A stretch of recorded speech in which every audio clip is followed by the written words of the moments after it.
President Biden will head to the Middle East this week for the first time since taking office. The president will hold bilateral talks with the Saudi king and the Crown Prince, Mohammed bin Salman. U.S. intelligence officials say the Crown Prince approved the 2018 murder of Washington Post reporter Jamal Khashoggi. Khashoggi was a U.S. resident with children who are American citizens. During the presidential campaign, Mr. Biden said he would make the Saudi government a pariah in response to the killing. For more, let's bring in CBS News political contributor Zeke Miller. He's also a White House reporter for the Associated Press. So, Zeke, give me a sense of President Biden's journey here from critic of Saudi Arabia to whatever posture he's taking as he approaches this trip. It's really been a fascinating one to watch, and an evolution in the way the president has talked about Saudi Arabia on the campaign trail, as he mentioned, calling it a pariah state and one that would be punished for the Crown Prince's role, according to U.S. intelligence, in approving the murder of journalist Jamal Khashoggi, to now largely in response to Russia's invasion of Ukraine and that's disruption on the global energy markets, but also regarding regional security issues as well, a recognition that isolating Saudi Arabia is not in the U.S. national interest. We heard that repeatedly from U.S. National Security Advisor Jake Sullivan today, and from the president and some of his public comments as well. We're expected to. The question will be: will the president's public criticism of the Saudi Arabian Crown Prince be delivered to him in private? Will human rights be on the agenda? The White House is saying they don't want to preview what will be said in the room between those two men. But there's certainly a lot else on the agenda, from Iran, regional security issues, Russia, and oil.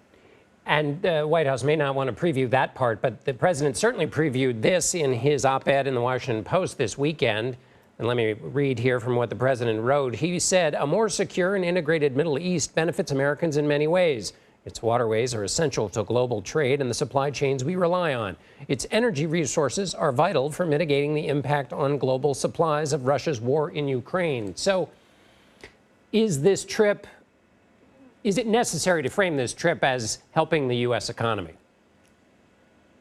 That's certainly a major component of this. The White House, understandably from their standpoint, wants to try to draw a distinction between the U.S. benefits that they're trying to seek, particularly on the energy markets, and the purpose of the president's trip. But that's a really narrow line that they're drawing there that doesn't really stand up to much scrutiny. This is the president of the United States going to a country where the U.S. has had mixed relations with over the last several years now, in part because of the Khashoggi killing, in light of the changing economic situation, global geopolitical situation, and trying to restore ties and work together as partners where they can on Iran, on energy, on regional defense against Iran, trying to draw Saudi Arabia closer to Israel.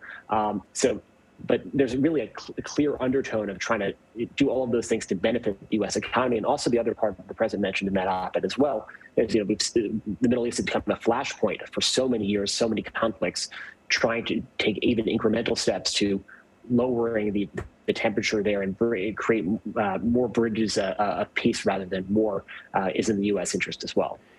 Speaking of which, I mean, the president already has a lot on his plate, but he's going to travel to Israel and the occupied West Bank. Is there any sense, or how far, or do you think the president will even talk at all about opening peace talks between the Israelis and the Palestinians? Whatever talk we get from the president, it's likely to be really on the margins, sort of brief references to, or aspirational to, desire to see some sort of peaceful resolution to that longstanding conflict.